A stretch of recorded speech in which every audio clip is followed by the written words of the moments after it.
Hello guys, and welcome to what is attempt number 2 of the SFRG Round 3 Nurburgring. We qualified P1 and give ourselves the best possible start heading into this one. However, P1 sometimes isn't the greatest place to be at Nurburgring heading into turn 1, so can the pack behind manage to hit the brakes as well as us and avoid the contact? We shall see.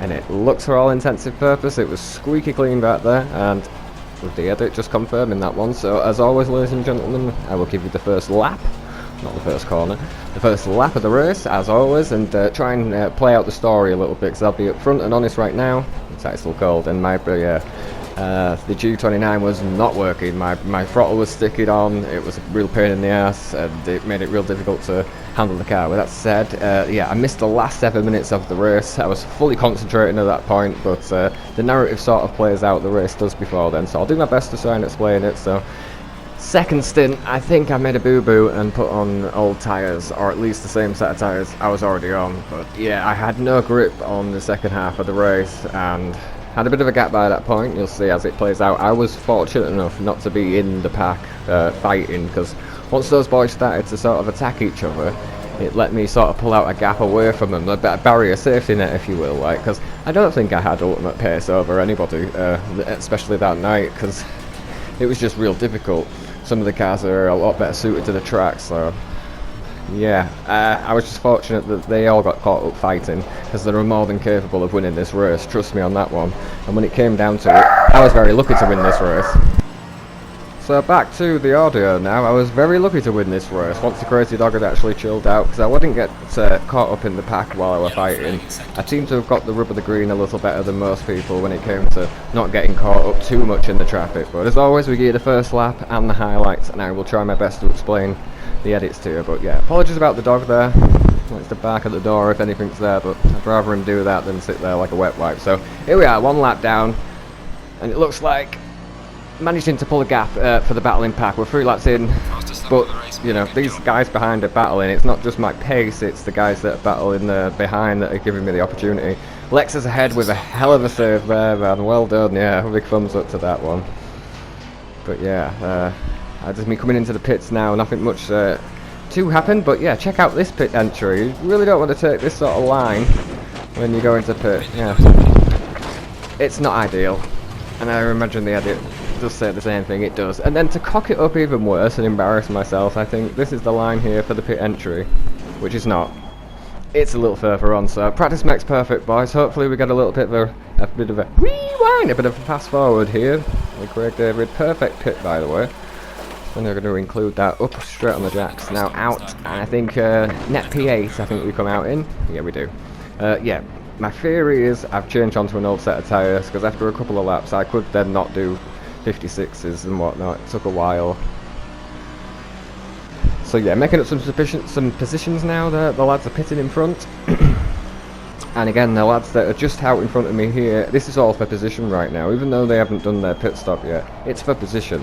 It's, you know, there's no way about it. Even though they're technically not racing me, but I've already done my pits and I'm up on them like this, I could have an accident. Never know what's going to happen within a race. Anything could happen. So, you know, they've no obligation to let me through, which was why I leave the highlights on for the lads that, you know, do come out when it's safe and, you know, safe place for them to do that sort of thing. But it's a bit of give and take with the traffic, especially in this FNCRG championship. But I think over the course of a race, it definitely evens itself out, or at least it has for me. You know, I'll catch some, I'll lose some time, I'll come up on a couple, and maybe you know I'll get let through very quickly. So it's very give and take. Bathurst was a great example of that. But yeah, I don't think by any means I had the fastest car tonight, and I do think that we were kind of robbed of a good race towards the end with Rocky and Abel.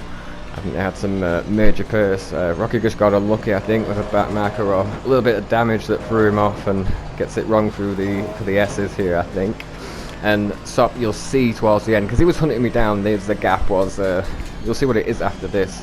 But I believe it was like 10 seconds plus once everyone had pitted and everyone had come back out. You know, I had that sort of gap, but the Merc, for whatever reason, did not want to play at all. The rears were completely shot. I was sideways a lot. I was so gutted I missed the last 7 minutes, because it was just Nurburgring drift. It was, seriously. We were sideways for 70% of it just trying to catch the car, so it wasn't easy.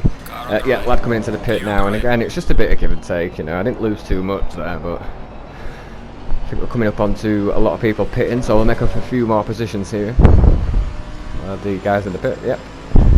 We've also got some racing coming up as well, guys. GT4 AOR, we took the baby GT4 Aston.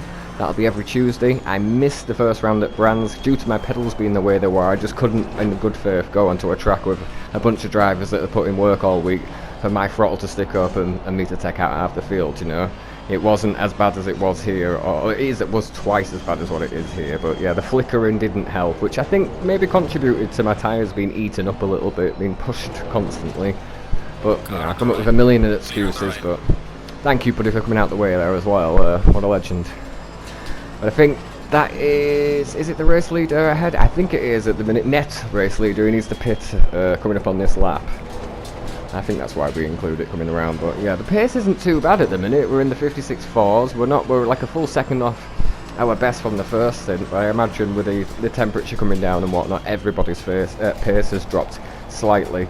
But, you know, I didn't see really too much wrong with it. My tyre pressures weren't that bad. Not bad enough for how the car fell off like it did. It was a real eye-opener, and with the guys behind and their pace, I was super lucky to keep hold of my result. I really was. Like, in all fairness, I should have maybe come third tonight, but the gods being on my side, one of the lads span out behind trying to hunt me down, which I was so lucky because he was catching at such a rate of knots that if he'd have caught up, I probably wouldn't have defended, because he just had so much more pace on me, and it would have only ended one way. I didn't want to do like 40 odd minutes of a race to aggressively defend and get punted off the track, you see. So yeah, that is the race leader ahead, Rev Siroff.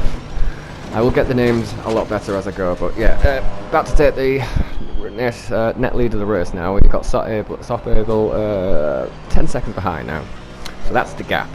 But again, my car, the Merc just fell off the cliff. It really did. I really struggled. Coming up on somebody else that's having a bit of a bad time, the 911 here, having a difficult one, but come straight out the way, so thank you very much, buddy. I believe we do put your indicators on as well. Thank you, mate. Again, it's just give and take with the traffic, it's why I add, like I do. The gap now, 6.9 seconds. He's gaining, and that was it for like the last 10 minutes. There he is behind in the mini-map. You could just see that he's made that mistake, and at the time I didn't realise it once I'd put the lap delta on, because once I'd seen him closing that gap, I turned that off, because you know, I kept instinctively looking at it. And that is it, guys.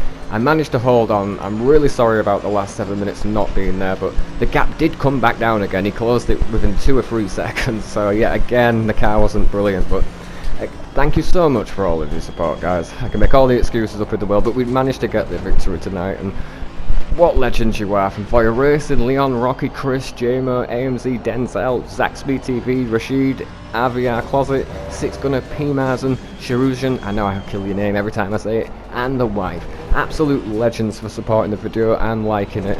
I can't thank you enough. It blows me away, and I will try in return to do the same for you. Please, guys, if you are watching this and you haven't subscribed, subscribe and hit the like button. It really helps me out, and you'll have a lot more of this content to come. So with that said, take care of yourselves, take care of each other, peace and love.